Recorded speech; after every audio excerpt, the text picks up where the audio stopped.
So if you really want to find your innovation catapult, the key place to start is identifying a unique and differentiated customer insight and using that to drive your ideation and really trying to come up with an idea that you think is going to disrupt the market, either for yourself or entering a new market. So I think that when it comes to innovation, oftentimes people underinvest in thinking about how to communicate with the customer. They'll come up with a really great idea, but then they won't invest enough time and effort in trying to help the customer understand the value that's there inherent in the idea. And I think that that's a key place to focus if you want to catapult your innovation into the marketplace.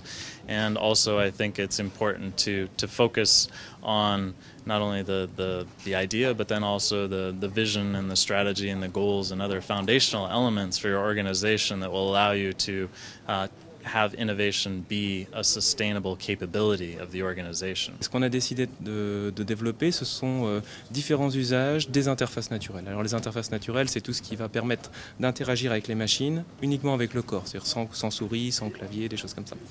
Donc on travaille sur tout ce qui est reconnaissance de voix, tout ce qui est touch, mais aussi reconnaissance de gestes, hein, ces deux produits là que j'ai présentés. Alors ce qu'on a essayé de faire par rapport à la reconnaissance de gestes, c'est de pouvoir remplacer les bornes aujourd'hui interactives tactiles par des bornes commandées par le geste. Alors, ça présente pas mal d'intérêts, comme par exemple l'hygiène, j'ai pas besoin de nettoyer ma borne, des choses comme ça. Donc on a développé notre propre logiciel et avec un industriel, on a construit des bornes qui sont commandables par le geste en fait. Alors c'est utile par exemple dans les hôpitaux, clairement il y a un problème d'hygiène à ce niveau-là, mais ça peut permettre aussi par exemple dans des agences, on projette sur des vitres et les gens à l'extérieur de l'agence interagissent avec la vitre, sans la toucher uniquement par le geste. Ça c'est un premier usage. Puis un autre usage, c'est tout ce qui va permettre d'être reconnaissance d'écriture. En fait.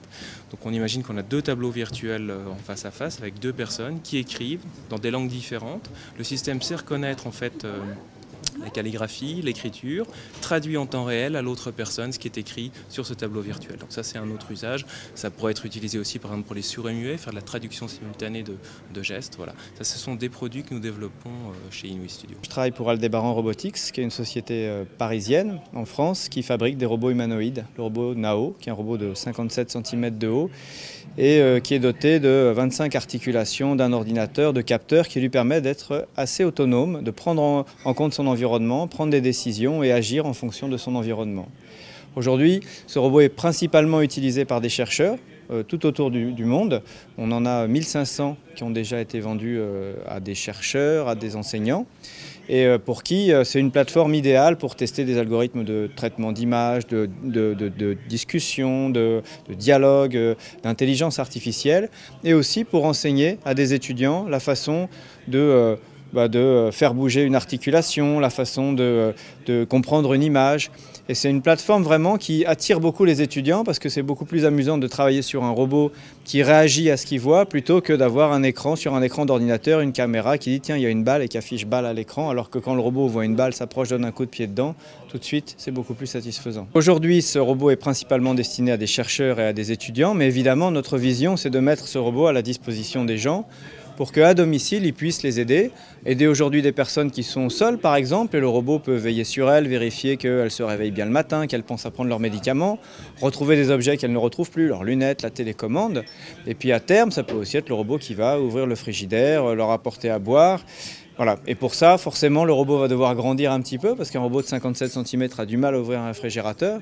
Et donc, on est en train de travailler sur un robot plus grand, d'1,40 m, donc la taille d'un enfant, d'un jeune enfant, qui lui sera plus capable d'interagir dans notre environnement quotidien, ouvrir des portes, pousser une chaise, apporter des objets, aller chercher un plat au four.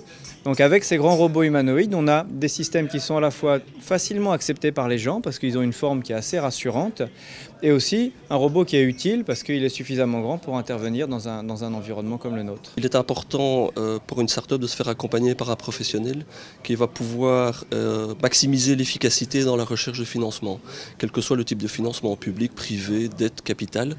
Donc oui, je pense que le rôle d'un financier est complémentaire d'un rôle commercial qui va aller chercher les clients et d'un rôle de développement pour développer soit une nouvelle idée, un nouveau concept ou un nouveau produit. À partir du moment où le starter a un concept qui tient la route et qui sent qu'il est prêt à s'engager vraiment à fond dans son projet, donc où c'est pas juste une idée mais quelque chose de beaucoup plus concret, eh bien il est intéressant pour lui de faire un plan financier par exemple. Et là le rôle d'un financier est évidemment important parce qu'il va pouvoir l'aider à valider des hypothèses, à choisir les bonnes hypothèses et finalement à faire quelque chose qui tient la route.